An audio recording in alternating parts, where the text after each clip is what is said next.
This one is Justine Blanchet and Michelle Pilz, and they are going to talk about reproductive health privacy. We got topics coming at us left, right, and center. Justine's a partner at Field Law. She provides risk management advice and litigation defense to healthcare sector owners, operators, and employees. Stand by.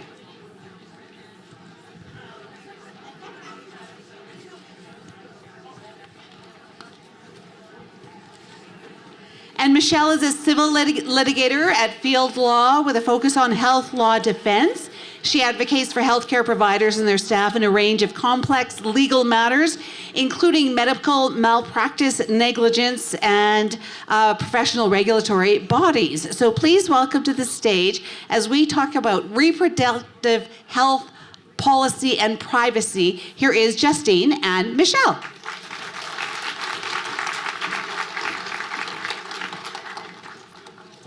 Good morning and thank you. And please do take your bathroom breaks, they're important. So I'm Justine and this is my colleague Michelle, and we're really happy to be here today. And frankly, I don't blame you if you're leaving while the lawyers come on. So our presentation is called The Hidden Cost of Convenience, Navigating Health Data Choices. And I just want to give a big shout out and thank you to my articling student, Mara Sterling, who helped put these slides together for us today. And she came up with this snappy title. So thank you, Mara. These are a couple cute pics of us that you've seen already. And as Leslie mentioned, we spend our days working with healthcare clients, defending litigation, appearing at administrative tribunals, providing risk management advice and guidance to clients who are navigating the intersection of law and medicine. And I'm a partner in the health law group at Field, and Michelle is one of my senior associates, and we work together really closely all the time. And so because we are lawyers, we have to give you a little bit of a disclaimer. Today's presentation is not legal advice, and we are not your lawyers today or after today, unless you specifically retain us to be. Today, what we are going to do is give you a little bit of legal information to help you think about and navigate the framework in which reproductive health technology and health data tracking operate, and hopefully to give you some critical thinking skills about how to deal with some of these larger issues. So we want to start off with a quote from Dr. Stephanie Felsberger, who is a sociologist and health technology researcher at the University of Cambridge. And Dr. Felsberger's research is really interesting because she has been looking at this issue of the intersection of women's health, technology, data, tracking, and some of the sociological and privacy implications for a long time. So we know that digital products, services, technologies, and other types of apps that are focused on promoting women's health and well-being are referred to as femtech, and those were valued at $22 billion in US dollars, not Canadian dollars, in 2020, and that figure is expected to reach over $60 billion by 2027. So medical data is typically much more valuable to prospective purchasers because it provides more comprehensive insights into an individual as opposed to traditional personal information. And anecdotally, we know that medical data can sell for 50 times higher than credit card information on the dark web because of this. So data collection isn't all that bad, though. In fact, having access to your data and your information can be a really good thing. It can give you and your healthcare providers important information about your health status, and it can help you monitor, track, and plan for the future. So it's not the collection of the data in and of itself that is bad, but it's just important to know what's being done with it. And it's also not a bad thing to choose to share your health information. It's just important that you understand the choices that you are making and how those choices affect your privacy and legal rights. So we have a jam-packed agenda for you, because we have a lot to cover. So we're going to start by giving you a little Contracts 101 primer to give you a basic understanding of how it is that you might enter into these online agreements that govern the use of your information. We're going to give you a brief overview of the applicable provincial and federal legislation, and then we want to talk to you about some of the potential risks associated with health information tracking. And then finally, we want to give you some practical tips on how to potentially mitigate and manage these apps and wearables in your life. All right, so let's start with basics. At its core, a contract is simply a formal, legally binding agreement between two people that creates obligations in law that are enforceable. Contracts don't have to be fancy to count. They can be written, oral, they can be electronic. What really matters is that to be enforceable, that they have three essential elements, and that is an offer, an acceptance, and consideration. So first, an offer is just a clear statement upon setting out the terms upon which one party is willing to contract with the intention that it be accepted by the other party. So really, in effect, what it's saying is a party is saying, here are my terms, are you willing to agree to them? Next is acceptance, and acceptance has to meet two basic principles to meet the parameters of exception, and that is it has to be unequivocal and it has to be communicated to the other party. So you can't just silently accept a contract in your head. You do actually have to communicate it to the person providing the offer to you. The third element is consideration, and this is often the trickiest concept, but really what it is the exchange of something of value between parties. It's really what motivates parties to enter into an agreement. So for example, with an online platform like Facebook, users are providing access to personal data in exchange for access to Facebook, its platform, and its services. The point to take away is that online contracts or electronic contracts are essentially treated the same way as traditional written contracts. The format might be a bit different, but the essential elements of a contract still apply. So let's briefly go over some of the legislation that governs the use, collection, and disclosure of health information in Canada and specifically in Alberta.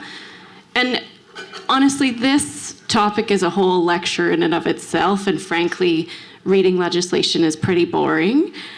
So my goal today is to just point you in the right direction, to give you the tools to take a look at the laws that actually govern your information where you live. So the three pieces of legislation I want to talk to you about are the Personal Information Protection and Electronic Documents Act, which that rolls off the tongue. So we often refer to it as PIPEDA. It's a federal piece of legislation that supports and promotes electronic commerce by protecting personal information that is collected, used, or disclosed in certain circumstances. And all businesses that operate in Canada and handle personal information are subject to this legislation. PIPEDA defines personal information as any factual or subjective information, recorded or not, about an identifiable individual. So what does that mean? Well, it can include things like your age, your name, your ID numbers, your income, your ethnic origin, or your blood type. It could also include things like opinions, evaluations, comments, social status, employee files, credit card information, medical records, consumer practices, etc. PIPEDA requires that individuals have knowledge of and consent to the collection, use, and disclosure of their personal information, except in certain circumstances. And consent can take various forms, including a checkbox or an application form. And personal information must not be used or disclosed for purposes other than for those for which it was collected, except with the individual's consent or as required by law. The information has to be retained only for as long as necessary to fulfill the purposes for which it was collected, and the personal information must also be protected by security safeguards which are appropriate to the level of the information being collected. Now, we also have the Personal Information and Privacy Act, or PIPA, which is Alberta's private sector privacy law for provincially regulated organizations such as businesses and sometimes even nonprofits. It has a lot of the similar provisions as PIPEDA and applies to any organization that collects, uses, or discloses personal information in the province. Finally, we have the Health Information Act, which we call HIA. It's an Alberta piece of legislation that governs the collection, use, and disclosure of personal health information in this province. It only applies to health information, but that definition can be broader than you think. It provides a framework around situations where consent is required and sometimes where consent is not required, but it only applies to health information being managed by a health custodian. But the biggest takeaway from this legislative review is that if an individual consents to the collection, use, or disclosure of their information through some kind of contract, like we've talked about, online or otherwise, then most of the safeguards that are in these pieces of legislation will not apply because you've already agreed to letting go of it. So how is health data collected? Well, it can be collected in a variety of ways. It can be collected through healthcare providers like doctor's appointments, mental health services, or other paramedical providers like your chiropractor or your physio, through clinical services like blood tests, imaging, genetic testing, etc. All of these interactions generate data and generate information. You could be contacted through a public health survey, and also you could do it yourself by putting information into an app, a wearable, a website that is tracking possibly your personal health information. So this slide gives you a visual representation of the data collection life cycle, which necessarily includes collection, retention, storage, and data sharing. And sometimes we will see that data is not just stored on an individual device, but more often than not these days, it is stored on a cloud-based server, a third-party infrastructure, which is often outside of your province and usually outside of your country.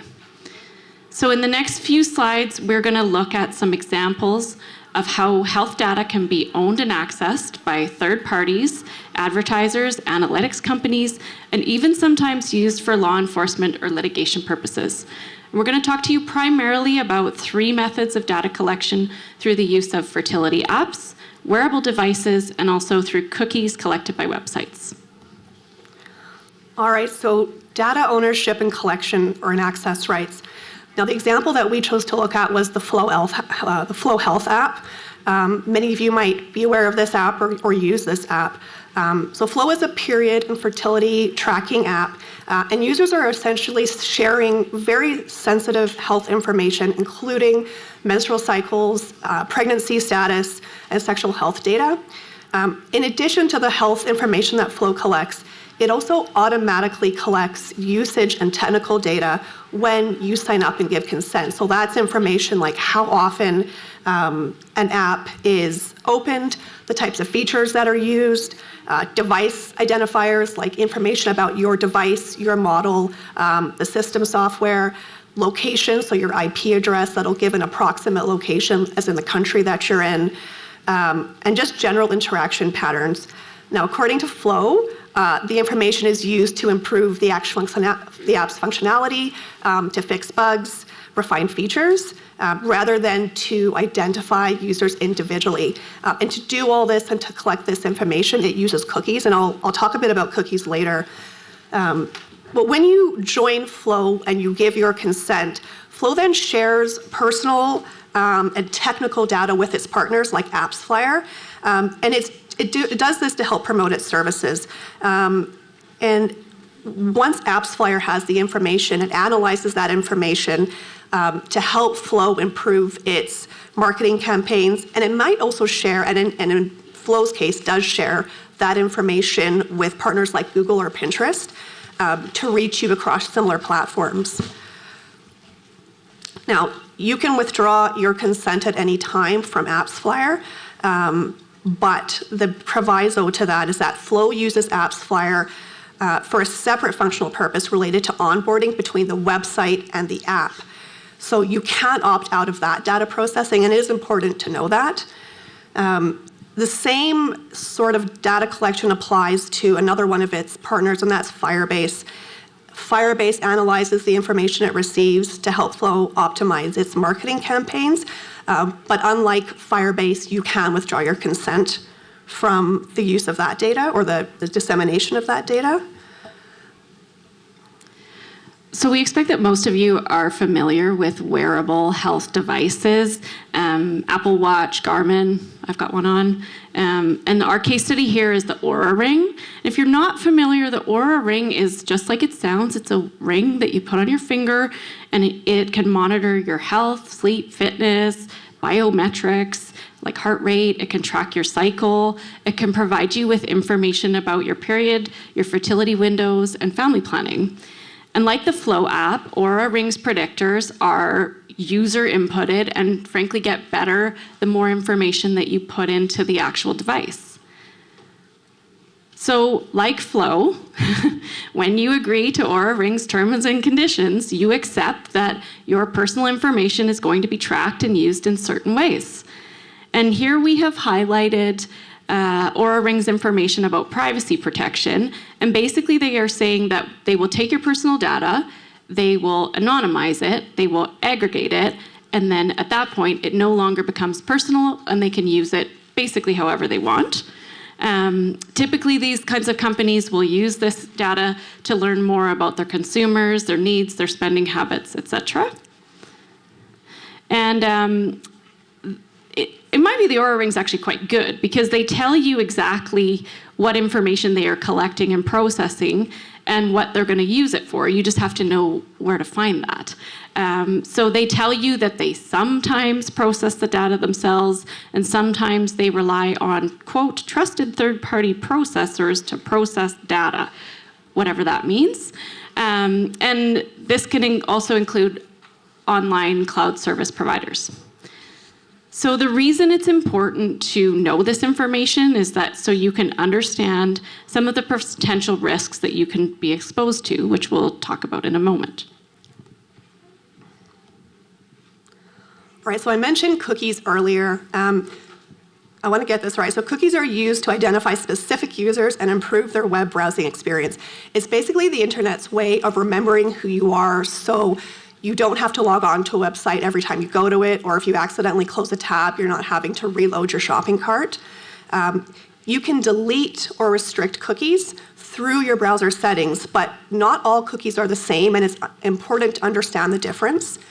So first-party cookies are created by the website that you're actually visiting. These are generally lower risk, and they're there to make the website work, like logins or language settings. Third-party cookies, those come from outside companies, and these are the cookies that you want to pay attention to because these are the advertisers and the analytics providers.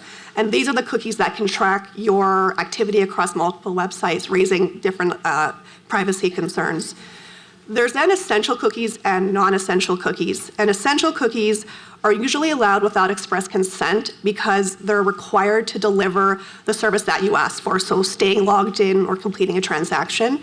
Non-essential cookies, like third-party cookies, those fall under greater legal scrutiny and typically require user choice. And that's why now if you visit a Canadian website, you'll typically see a cookies banner because what it's meant to do is to provide the opportunity to provide informed consent to the user.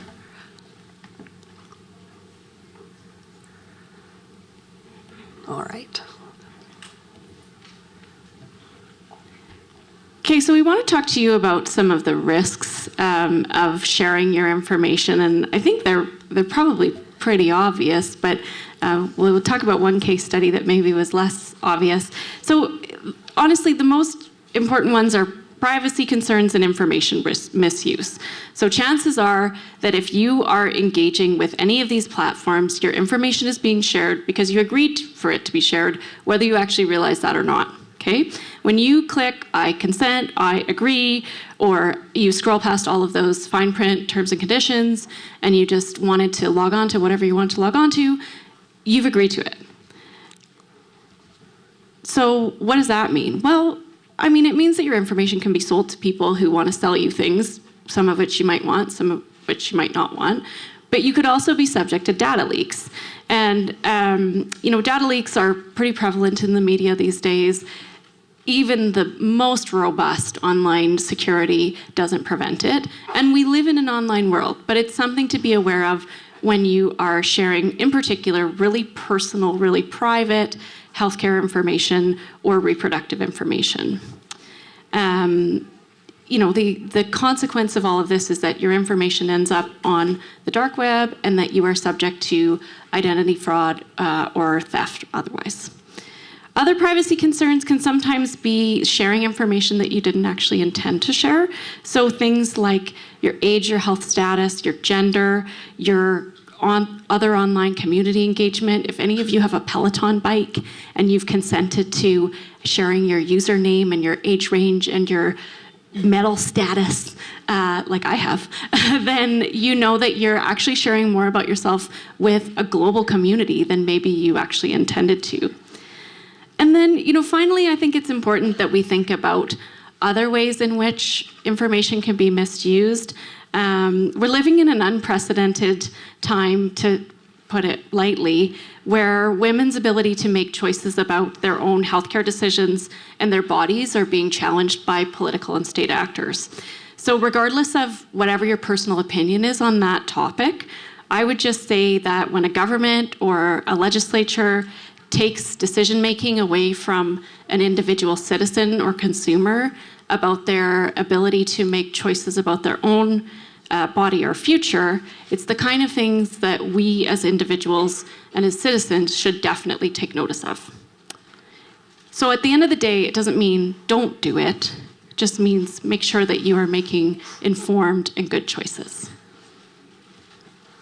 All right, so back to the Flow app for a moment. The Flow app has been heavily scrutinized for its collection and management of data over the past couple of years.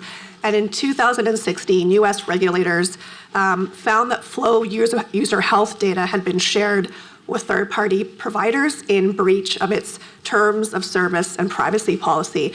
That resulted in a class action in the United States, with Flow app users alleging that Flow had collected their information about menstrual cycles by embedding third-party tracking tools and then using it for targeted advertising. That class action settled out of court last year for $56 million. But interestingly, a Canadian class action lawsuit was commenced in BC in 2024. The allegations in that lawsuit are very similar to the US counterpart. Broadly speaking, Flow collected highly sensitive personal information, promised to keep that information confidential, and then intentionally shared that information with parties like Facebook. That legal action is still being litigated, but I wouldn't be surprised if it settled in a similar out-of-court settlement like the States. So I guess what's the takeaway from all of this? I think it's worth emphasizing that apps like Flow, the Oura Ring, they do come with a great deal of convenience. And the benefit of helping people track their reproductive cycles and manage their fertility is really unparalleled to anything we've seen before. And the core of the Flow app's functionality and other probably similar apps is that it really does depend on the amount and the type of information the user chooses to enter. And the more information you enter, the better the app will work. So the message here, like Justine said, it's not that the collection of data is bad, it's how it's used. But the Flow app situation really does highlight this broader privacy concern with health apps. Even if an app is free, users are essentially paying with their personal data. And unless privacy practices are crystal clear and they're strictly followed, there is a chance that sensitive health information is shared, it's leaked, or it's accessed by third parties to do things like profiling, targeted advertising, or in some cases for other secondary purposes that users would have no idea about. So that's the takeaway from the Flow Health app. It's not that you don't use it, it's just be aware of what you're putting into it. All right, and so finally, some mitigation strategies. What can we do to protect ourselves? We made a short list of things. There are lots of different things that you can do. But one thing that you can do is review your app's permissions. And I'm guilty of this. I don't do this often enough. But apps should only access what they actually need. So if you've downloaded a calculator and it wants your camera, your contacts, your microphone, your location, it's probably not doing math. It's spying on you. The other thing you can do is limit your location permissions. Your apps don't need to know where you are at all times. So set the permission to only while using the app. And that's a way to prevent it from tracking all your moves. Another one is to keep your apps up to date. So yes, updates are annoying, but they really are not optional because what they're doing for the most part is fixing security holes. So you do want to update them, but be sure if you do to check your settings afterwards because sometimes it can change the controls. The other thing, and this is what I did before, or while I was preparing for this presentation, was to delete unused apps. This protects you from having apps sitting in the background, sort of like digital freeloaders, collecting all this information and then sharing it when you're not even using the app. So do consider deleting apps. I think I deleted about 8 prior to coming here today. And lastly, the last 2 points, really consider what it is you're entering into a new account or a new app when you're signing up. If you're buying skincare, does the platform need to know your age? If you're signing up for a health fitness app, which I did recently, does it need to know your address? So I think the takeaway from that piece is just really think critically about what you're entering into the app. Does it actually improve functionality, or is it just possibly a means for them to improve their marketing campaigns? So we just want to say a really big thank you for your attention today. We've really enjoyed sharing this information with you, and we want to thank the Women's Health Research Hub for inviting us to speak, and also to the Calgary Health Foundation and the O'Brien Institute for Public Health for supporting initiatives like this. Thank you. Yes, thank you.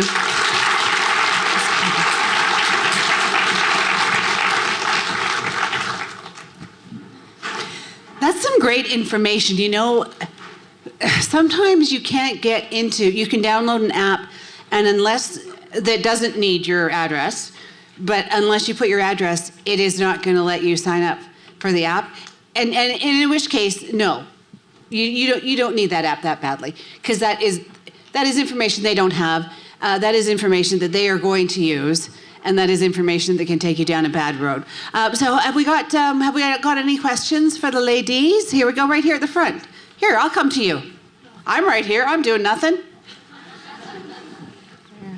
Thank you very much. I was curious about the deleting the app. Even before you suggested that, I was wondering if you delete the app, is that enough, or can they still access your other data, or do you actually have to ask to retract the data?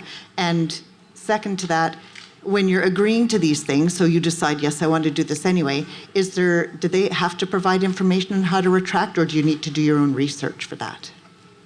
Oh, good questions. So we'll give you a good lawyer answer. It depends. On the first part of your question about deleting the apps, I mean, it depends on which app and what their terms and conditions state. In Canada, you are required to give information about your privacy rights in relation to your data on a given platform. Honestly, finding out that those terms and conditions can be a little bit tricky, and they change over time. So it's buyer beware, right? Like, you can go in, you can delete the app. I deleted Facebook for a period of time. Oh, smart, right? Yeah.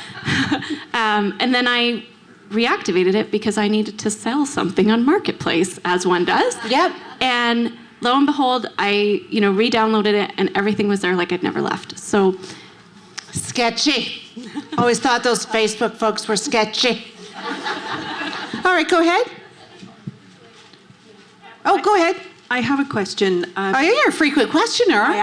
I am. I have a lot of questions. There's a book full here. I'm sure everybody else is the same. When you log into these health apps, they give you a couple of options. You can either log in with an email using your Facebook profile or using your Google profile. I always use my email because I don't want it to be linked to Facebook or Google. And the second question I have is, what do you think about every single person who has an iPhone has a health app? And therefore, Apple is probably going to be one of the biggest holders of our health data. That's a tough one. So for me personally, on my Apple, because I have an Apple Watch, I deleted the app because I use this watch to track my fitness, and so it's not actually linked to my app on my phone anymore. But And I have not done a great job of actually checking my settings on this. So again, it would be a similar answer to what Justine provided. It's buyer beware and have a look at the terms and conditions, because you're right, it probably is sharing your information. And certainly with the comment you made at the outset, when you're logging into new accounts, I do also use my email address because I don't want that link, which it would absolutely do. So I know that's not a perfect answer, but it's tough. I think the best thing to do is just to have a look at the terms and conditions and perhaps even delete that app on your phone if you're not interested in having it shared. We can't even read the terms and conditions. They're so small. Go ahead. Thank you. Some of these privacy concerns are not just from health apps, and I'm going to ask about an example. Just recently, I bought a new car, so I had to get new insurance. And the insurance company said, oh, well, we'll give you a 20% discount if you sign up for our app.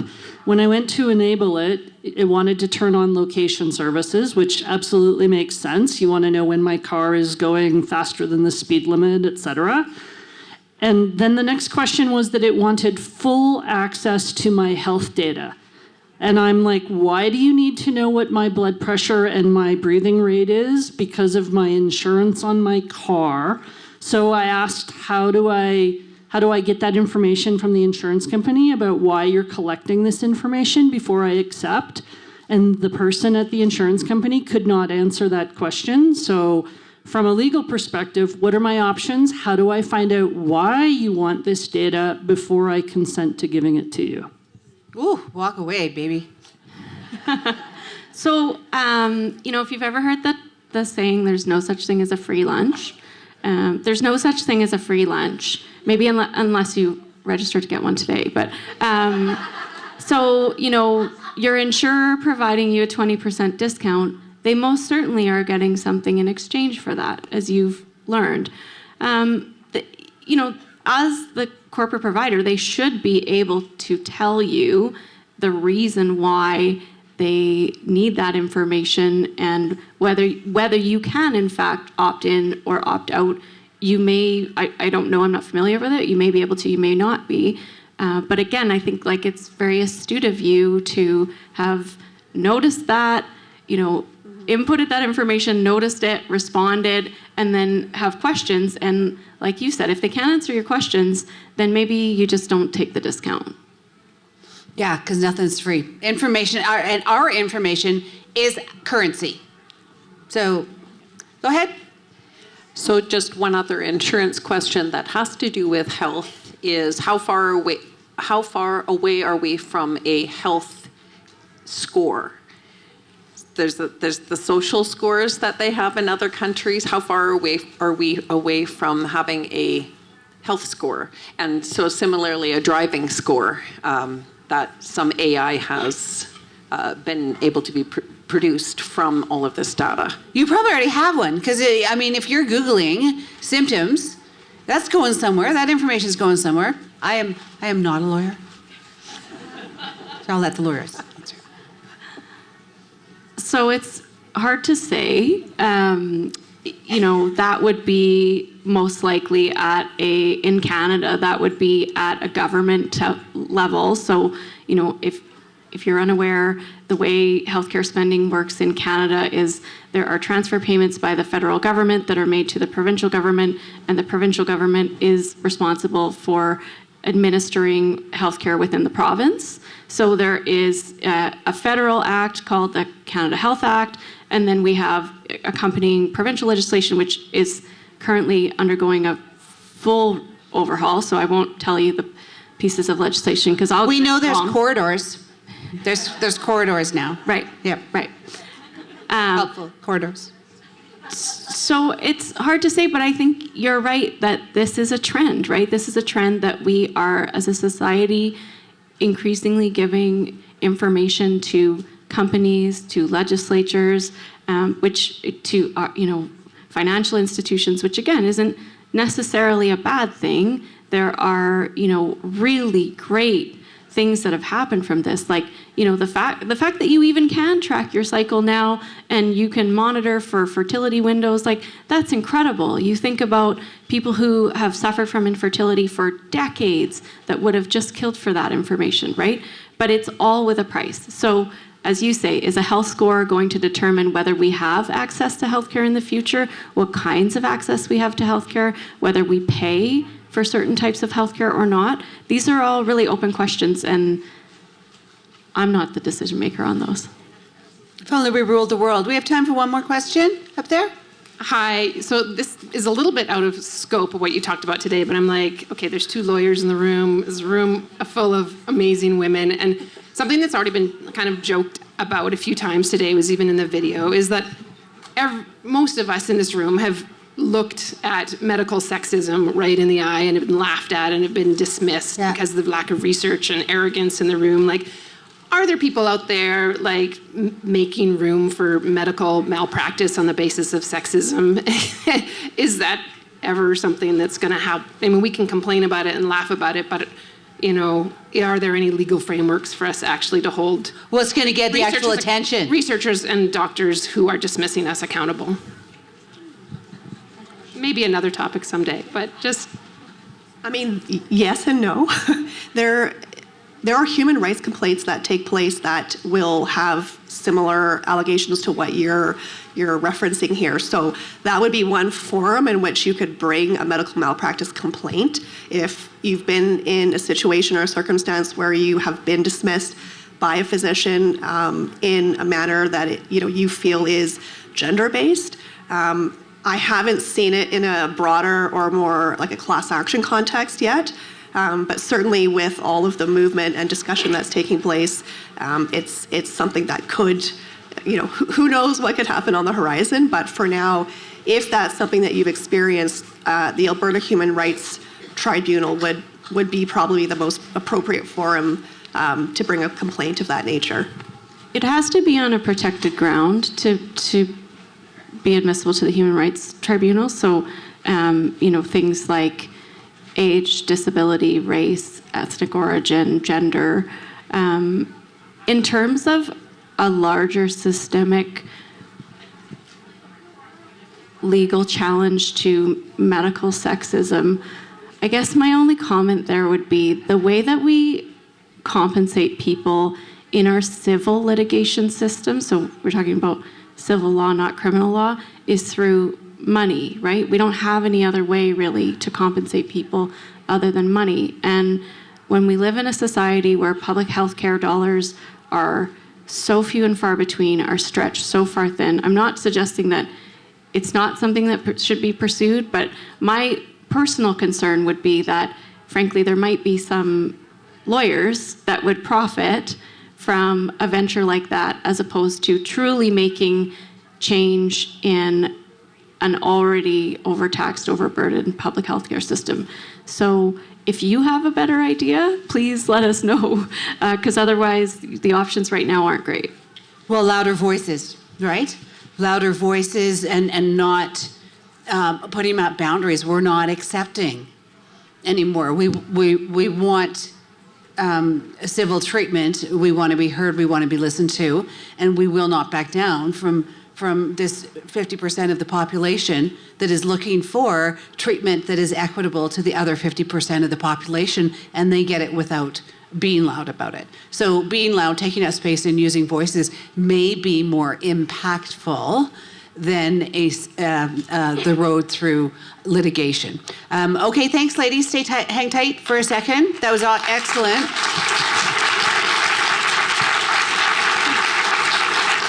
Really well done and really interesting. So do we have a QR code up here on the screen behind me? Okay, well, there's supposed to be. I can't do everything. But it is a survey. So you're going to find some on some of the posters around. And we want to hear your story. You've got an option to be anonymous. We want to hear women's health stories. And that is part of the movement towards asking, maybe demanding, equitable women's health. So we want to hear your story if you would like to share. So look for those. We're having a lunch break now. If you have a ticket for your lunch, you can get it up on the mezzanine there. There's also lunch options in the area. Make sure to put your name in the prize draw. There's lots of goodies that we're going to be giving away, and we're going to be giving those away this afternoon at 2:30. The next presentation is going to be at 12:50. I'm just looking for my phone because it's 12:25.